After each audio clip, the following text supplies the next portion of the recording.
कंजूस महिला। एक बार ईश्वर अपना वेश बदलकर संसार के भ्रमण पर निकले। वे देखना चाहते थे कि संसार में कहाँ क्या चल रहा है। उन्होंने एक घर का दरवाजा खटखटाया। अंदर एक महिला रोटियां बना रही थी। यह महिला बहुत ही कंजूस थी। उसने काले रंग के घाघरा चोली पहनी हुई थी और बालों को लाल रंग के दुपट्टे से ढका हुआ था। वह रोटी बनाते बनाते बाहर आई। सन्यासी के वेश में ईश्वर ने कहा, बहन, एक रोटी खाने को मिलेगी क्या? सन्यासी को देखकर महिला सीधे मना नहीं कर पाई।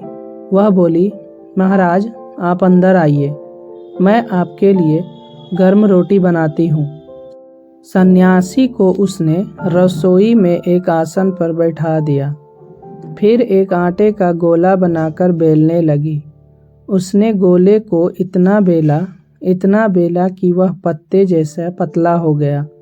जैसे ही वह उसे उठाकर तवे पर डालने लगी, वह फट गया। उसने एक और गोला लिया और उसे बेलने लगी। वह उसे बेलती गई।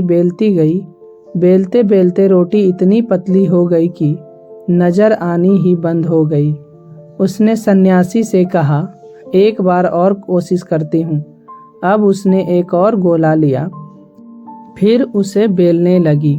बेलते बेलते यह गोला पतला तो नहीं हुआ, लेकिन इतना बड़ा हो गया कि तवे पर रखा ही नहीं जा सकता था। सन्यासी को क्रोध आ गया।